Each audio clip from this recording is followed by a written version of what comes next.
Hello students, कैसे हैं आप सब। आई होप आप सब बहुत अच्छे से होंगे और आपकी पढ़ाई भी बहुत अच्छे से चल रही होगी। So welcome to my channel Pooja special व्याकरण क्लासेस।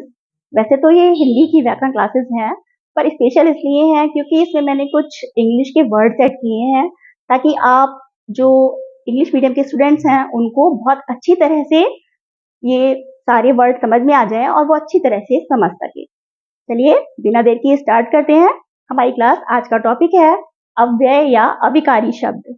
ठीक है, तो हम लोग स्टार्ट करते हैं। पहले तो हम ये जान लेते हैं कि ये विकारी या विकारी शब्द होते क्या हैं, ये विकार क्या होता है। ठीक है, तो विकार हम जानते हैं। विकार क्या होता है? विकार माने होता है चेंजेस, यानी कि कुछ परिवर्तन आ जाना। जब क्या होता है, जब जैसे विकारी शब्द है, जो शब्द वाक्य में प्रयोग किए जाने पर लिंग, वचन तथा कारक तथा काल के कारण अपना रूप बदल लेते हैं, विकारी शब्द कहलाते हैं। जैसे वह, वे, बच्चा, बच्चे, मोटा, मोटी, आता है, आते हैं आदि। तो इनमें क्या होता है, बदलाव आ जाता है। ये विकारी शब्द कौन से होते हैं? संज्ञा, सर्वनाम, विशेषण, क्रिया, ये सब हमारे विकारी शब्द के अंतर्गत आते हैं। लेकिन आज हम लोग क्या पढ़ रहे हैं? अविकारी शब्द, इनडिक्लाइनेबल वर्ड। तो इनमें क्या होता है, इनकी परिभाषा क्या है? जो शब्द वाक्य में प्रयोग किए जाने पर लिंग, वचन, कारक तथा काल के अनुसार नहीं बदलते हैं, जैसे यहाँ, वहां, धीरे धीरे, जल्दी, बाहर आदि। ठीक है, तो इनमें कोई बदलाव नहीं आता है जब भी हम इसे वाक्य में प्रयोग करते हैं। अब इसे हम एक एग्जाम्पल, एक उदाहरण के साथ समझेंगे तो हमें और ज्यादा क्लियर हो जाएगा। जैसे मैंने एक एग्जाम्पल लिया है, वह यहाँ रहता है। ठीक है, हमारे जेंडर क्या होते हैं? हमने कहा कि लिंग, वचन और काल के कारण अपना रूप बदल लेते हैं। तो इसी को हम अब इसे समझेंगे। लिंग के कारण देखिए, लिंग यानी जेंडर हमारे दो होते हैं, स्त्रीलिंग और पुल्लिंग यानी कि फेमिनाइन एंड मास्कुलाइन। ठीक है, मास्कुलाइन जेंडर में वह यहाँ रहता है। ठीक है, इसी को हम जब फेमिनाइन में बदलेंगे तो वह यहाँ रहती है। ठीक है, हमने अभी समझा लिंग के अनुसार परिवर्तन आता है। फिर अब हम वचन के अनुसार देखते हैं। वचन क्या होते हैं? एक वचन और बहुवचन, यानी कि सिंगुलर और प्लूरल। तो इसमें देखते हैं हम, वह यहाँ रहता है, ये तो हमारा एक वचन हो गया। और यदि हम उसे कहें वे सब यहाँ रहते हैं तो क्या हो गया? ये बहुवचन। ठीक है, इसमें भी चेंजेस हुआ। अब यदि हम कहते हैं काल के अनुसार जो परिवर्तन आता है, तो काल हमारे तीन होते हैं, वर्तमान, भूतकाल और भविष्य काल, यानी कि प्रेजेंट, पास्ट और फ्यूचर। ठीक है, तीन काल होते हैं। तो वर्तमान काल में वह यहाँ रहता है, ये हमारा वर्तमान काल हो गया। वह यहाँ रहता था, भूतकाल हो गया, पास्ट में बात कर रहे हैं। और वह यहाँ रहेगा, ये भविष्य काल में हो गया। तो इन सब में क्या हुआ? संज्ञा, सर्वनाम और सबके अनुसार परिवर्तन आ रहा है। बट इन सब में एक शब्द है जिसमें परिवर्तन नहीं आया।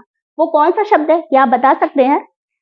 ठीक है, देखिए सब में यहाँ शब्द जो है, इसमें कोई परिवर्तन नहीं आ रहा। सारे हमने जितने भी चेंजेस किए काल कारक के अनुसार, लेकिन यहाँ शब्द सब में एक सा ही है, इसमें कोई भी परिवर्तन नहीं आया।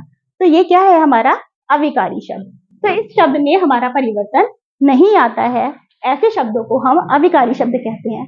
आई होप कि अब आपको ये डेफिनेशन अच्छे से समझ में आ गई होगी, क्योंकि ये डेफिनेशन जब आपको क्लियर हो जाएगी तो आपको इसको रटने की जरूरत बिल्कुल भी नहीं है। अब मुझे ऐसा लगता है कि आपको ये अविकारी शब्द, अविकारी शब्द अच्छे से समझ में आ गया होगा। तो ठीक है, अब हम इसके प्रकार देखते हैं। अविकारी शब्द के कितने प्रकार होते हैं? ये 5 प्रकार के होते हैं। पहला है क्रिया विशेषण, संबंध बोधक, समुच्चय बोधक, विस्मयादि बोधक और निपात। अब इसको हम इंग्लिश में भी समझेंगे क्योंकि हमें हिंदी में थोड़ा सा टिपिकल लगता है ये वर्ड्स, क्रिया विशेषण। हम लोग इंग्लिश में भी पढ़ते हैं नाउन, प्रोनाउन, वर्ब, एडजेक्टिव। इसी तरह से हम जब इंग्लिश में एडवर्ब पढ़ते हैं तो क्या हुआ? ये क्रिया विशेषण। अब आप लोग एडवर्ब तो समझते ही होंगे, जब हम वर्ब में कुछ और ऐड कर देते हैं तो वो हमारा एडवर्ब हो जाता है। इसी को हिंदी में हम क्रिया विशेषण कहते हैं।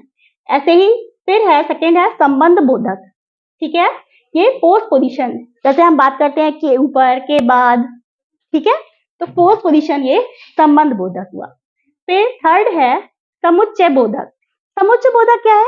आप लोग को ये बहुत कठिन लग रहा होगा पढ़ने सुनने में कि समुच्चय बोधक दो शब्दों को, जैसे कंजक्शन, इंग्लिश में हम इसे क्या बोलते हैं? कंजक्शन। कंजक्शन क्या करता है? दो वाक्यों को जोड़ता है, जैसे और है, क्योंकि है ना, इसलिए है, इन सारे शब्दों से हम जोड़ते हैं, तो यही हिंदी में समुच्चय बोधक बोलते हैं। फिर है आपका विस्मय आदि बोधक, जिसे इंग्लिश में इंटरजेक्शन कहते हैं। आप लोगों ने पढ़ा ही होगा इंटरजेक्शन क्या होता है। जैसे इंटरजेक्शन है उसमें एलास या ब्रेवो, इंग्लिश में हम वर्ड पढ़ते हैं, इसी में हिंदी में भी हम इसी तरह से हाय या वेल या हम बहुत अच्छा, इस तरह से हम लोग पढ़ते हैं, तो इसे कहते हैं विस्मय आदि बोधक। और लास्ट होता है हमारा निपात, पार्टिकल। जब हम किसी चीज पर जोर देके बोलते हैं कि राम ने ही रावण को मारा, तो हमने इस पर जोर दिया कि राम ने ही, इसे बोलते हैं निपात। तो आज की क्लासेस में पहले मैंने आपको सारे प्रकार बता दिए, इतना ही। इसके बाद हम लोग नेक्स्ट क्लास में एक एक प्रकार को लेके पूरा डिस्कस करेंगे, क्रिया विशेषण का पूरा डीप में एक्सप्लेन करेंगे। तो इस क्लास के लिए इतना ही, क्योंकि क्लास फिर बहुत लंबी हो जाएगी और आप लोग बोर होने लगोगे।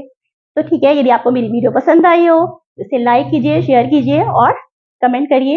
यदि आपको कुछ समझ में नहीं आया हो तो आप प्लीज कमेंट कीजिए और मुझे बताइए कि कैसा लगा और आपको कौन सी वीडियोस चाहिए। एक एक करके आपकी सारी चीजें, सारी प्रॉब्लम्स को मैं कवर करूंगी। तब तक के लिए till then have a nice day.